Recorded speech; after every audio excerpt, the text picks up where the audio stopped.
Hello, everyone. Meliea here, your evangelical, mystical moon maven, midwife, manifesting generator if you follow human design, and now official reader for the Mediocre Mystic. And I'm so honored to be here with you, with Grace, with all of her listeners and followers, because quite honestly, anybody that listens to and follows Grace is probably my people too.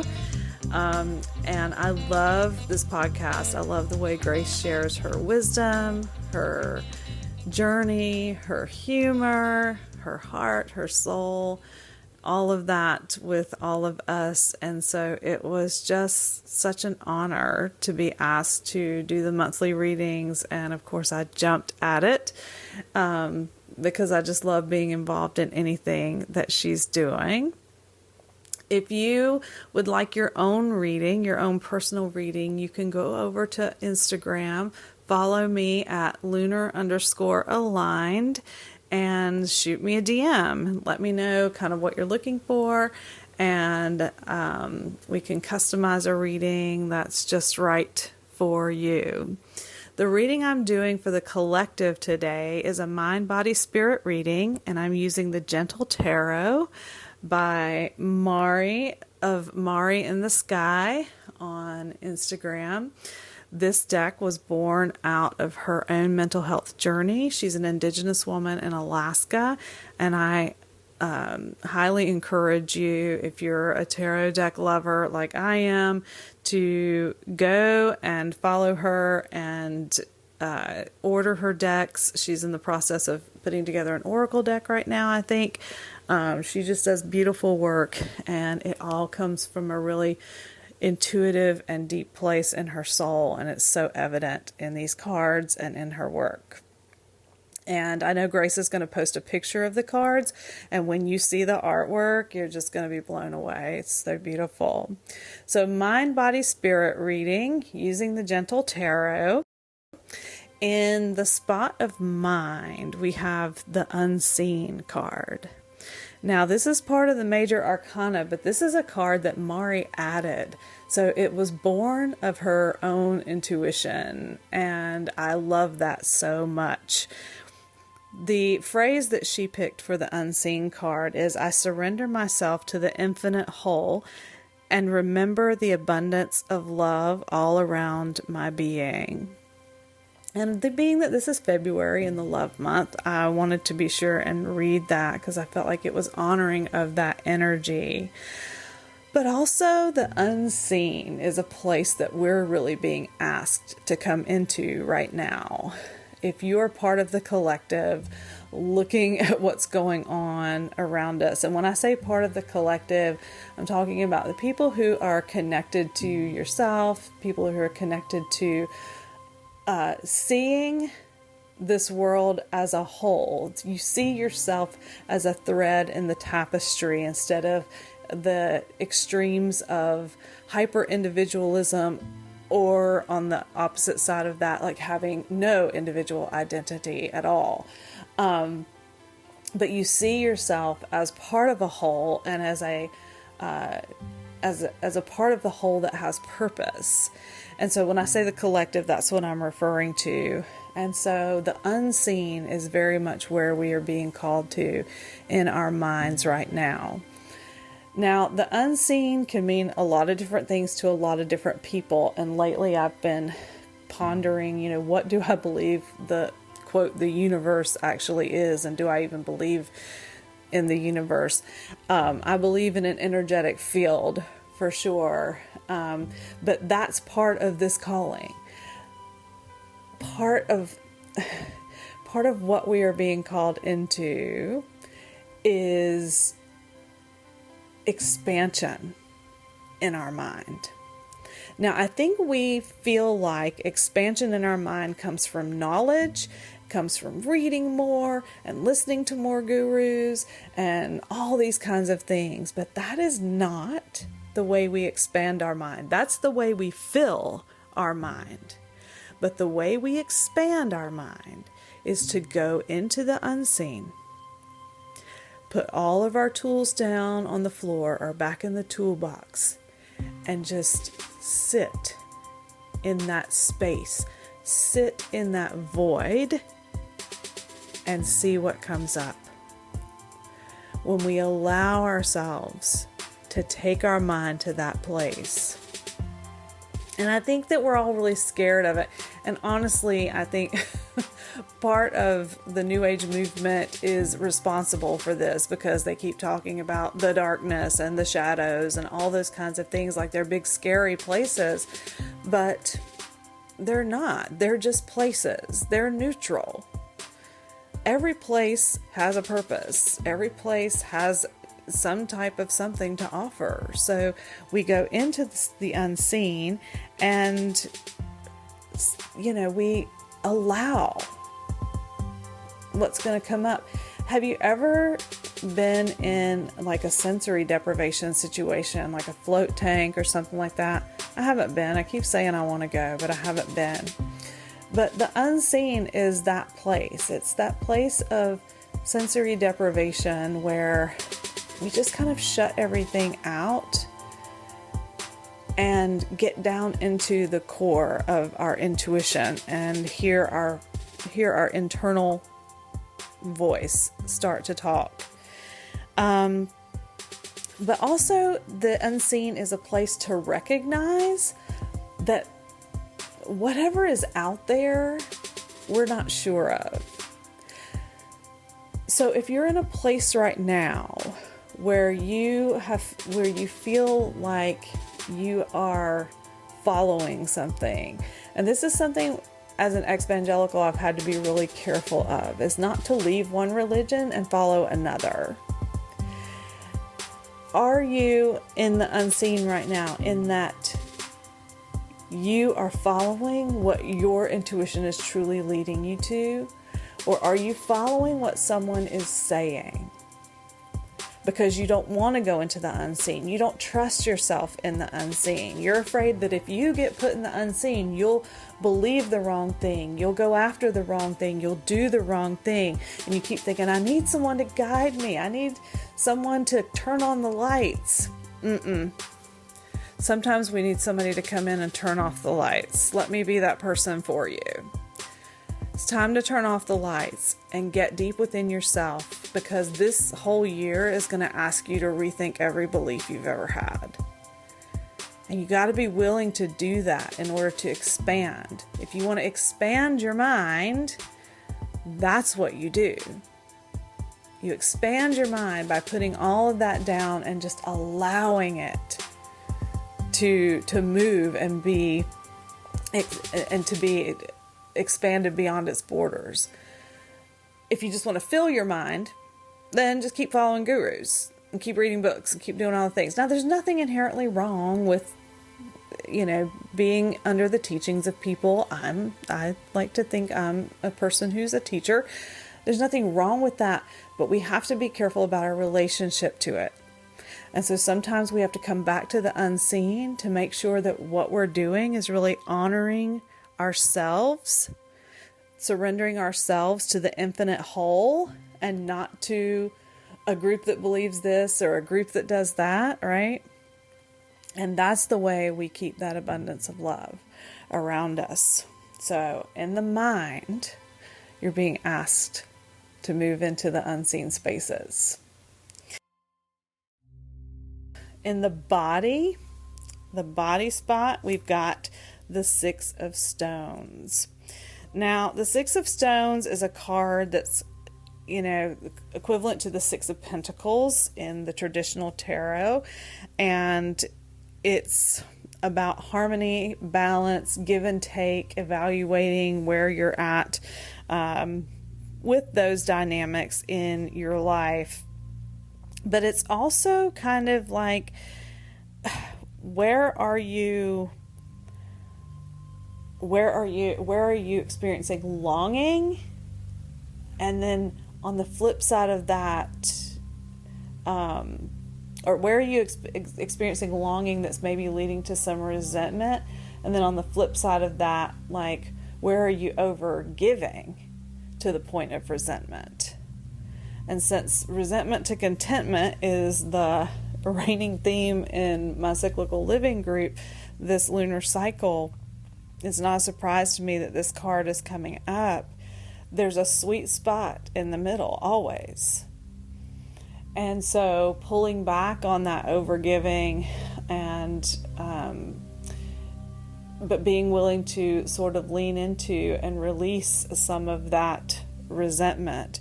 And particularly this card being in the body spot. Thinking about being called into the unseen, our mind being called into the unseen. Our body goes wherever our mind goes. And so anything that's happening in the mind is going to express itself somehow in the body. And so if you are going into the unseen and your mind is expanding, your body is going to start to respond to that. Most likely your nervous system is going to respond to that. So we really have to be sure that we are giving to our body and not just taking from our body. And I'm not even talking about self-care. That's such a buzzword and phrase. I'm talking about something deeper than that. I'm talking about taking the time to listen to what your body is saying. I'm talking about spending time with your body and learning its tells, learning the language that it speaks to you through. And in order to do that, you really have to connect and tune in. And again, I'm not even talking about, exercising more. I'm not talking about eating all the quote right things. That is on the surface of everything. I am talking about tuning into the sensations in your body, learning to see the consistencies and the patterns in your body, like the way every time I start saying something that is not true to me, that I don't feel is truth deep in my core, I get this weird pain in the back of my neck. Every single time I will get this weird ache in the back of my neck. And yes, I have a little arthritis there, but that is a consistent tell for me. So what does this give and take relationship with your body look like? Are you listening with your body as much as you are talking with your body? And by talking with your body, I mean doing the things, right? Being in motion. Are you listening as much as you're moving? Are you giving as much as you're taking? When we find this relationship with our own bodies, then we are able to replicate that in our universe around us, and the universe around us being the energetic field that is immediately around us, that we are in essence creating. And so getting into that space where you really understand what your body is saying to you, and it takes time and it takes practice, but this is what we're being called to right now. This is what we're being called to right now. And it goes along with the expansion that's happening in the mind. The expansion happens in the mind, but the contraction and the processing part of that expansion in the mind will happen in the body. And in order for the body to be able to process all of that change, we have to give to it and listen to it.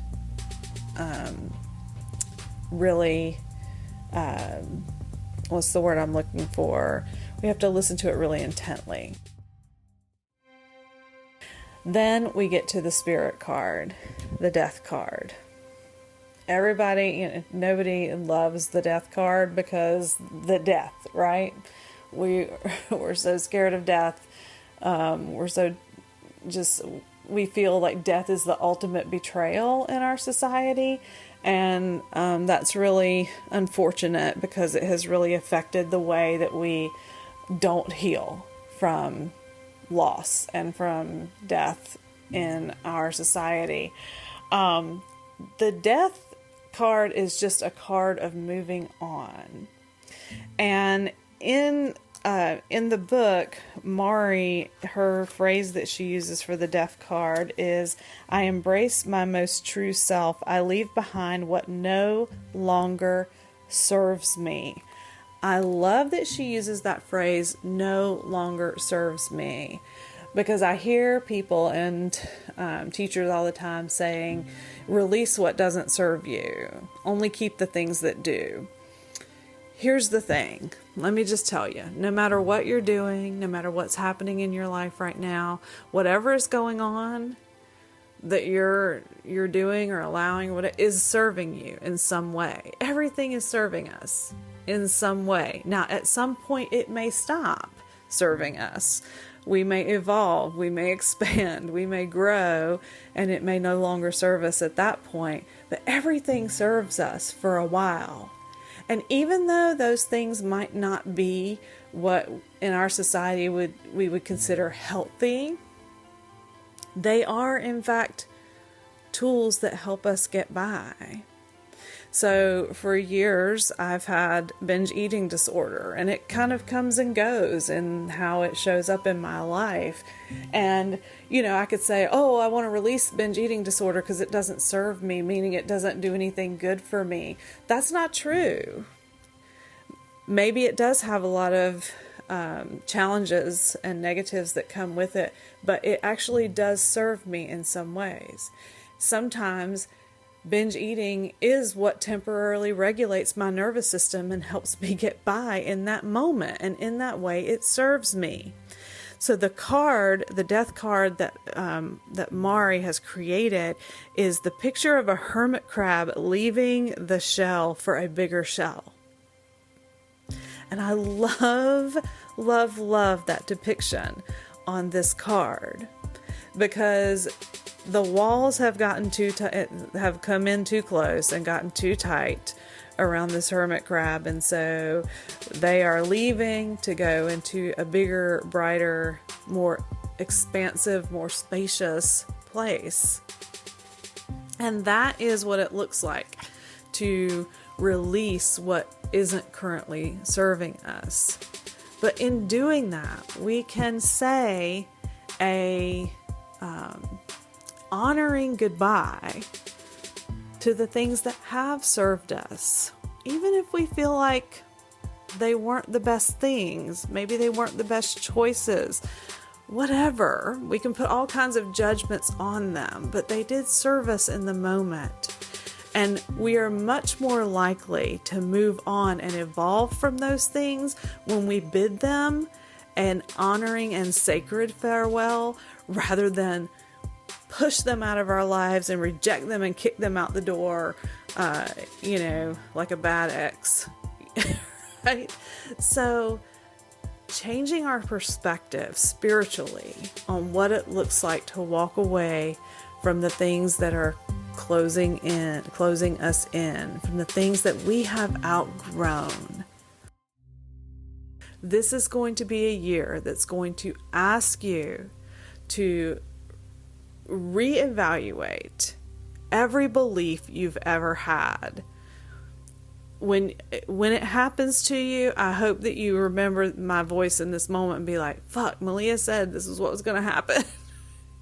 And I'm talking about every belief you've ever held, to the degree where you're going to be saying like, oh my God, this was not even on my radar. I didn't even know this was up for the challenge. Like, this was a belief I've held for so long and thought was absolutely 100% the right belief. I can't believe I'm even questioning it. How is this happening? That is the energy that this year is going to be, which is why we have to be willing to go into the unseen. We have to be willing to go into places that are not polluted, so that we can allow our eyes to be fresh and our hearts to be fresh to receive the information that we need to evolve and grow. We have to honor our bodies in that place, because this is a lot of change and our nervous system will respond. So honoring our bodies in different ways. And in my cyclical living group, we've started a body focus every month, or every lunar cycle, which is every month. This this particular lunar cycle, we're doing heart openers. And so we are focusing on postures and things in our daily living that open the heart. And so caring for our bodies in that way. I did a little 15-minute heart opener routine with my group the other morning on Facebook Live, and it's such a vulnerable feeling. But when I was done, I just felt so uplifted. And so sometimes, we have to go into that uncomfortable space to find that expansion. And that was the part of giving to my body, giving back to it, allowing it, taking the time and allowing it to expand in that way so that my nervous system could regulate and allow my heart to open and me to release some of the resentment that had built up. So mind, going into the unseen. Body, being sure that you're giving to it as much as you're taking from it, and letting that energy go outward into your life. That you are giving and taking in an ebb and flow, so that there is, I hate the word balance, but harmony. So there's harmony there. And then spirit, the death card, being willing to walk away from what we've outgrown and walk into, again, the unknown, the new shell that we don't really know how it all is going to work out yet, but being willing to walk into that, being willing to open our hearts to something new, to something fresh, and to something very evolved.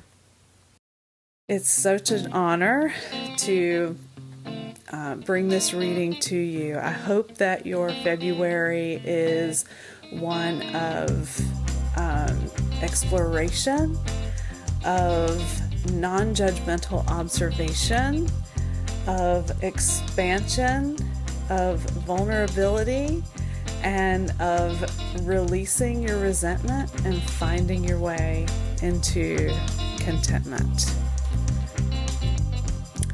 It's exciting stuff. Good stuff for the love month. Thank you so much for giving me the honor of reading to you and for you. Again, if you are interested in a reading of your own, check me out over at lunar_aligned. Shoot me a DM. Let me know you heard my reading on the Mediocre Mystic, and let's talk about what you need and what you'd like to explore in a reading with me. I'm going to revive. I'm going to be the prodigal podcaster on the Evangelical Anti-Devotional, and I'm going to revive that podcast again after a little hiatus to allow myself to go through a heavy grief process. But I'm coming back out of that now, and then I've also, for any of you that this might apply to, I have just started a postpartum library of cyclical living ideas for people during the postpartum season to help to reduce or prevent postpartum depression and postpartum anxiety through cyclical living, through intentional living, small, sustainable, doable steps that are realistic for when you have a new baby in your life. And you can find information on that over on Instagram at mind.your.birth, and follow me over there. Have a wonderful month.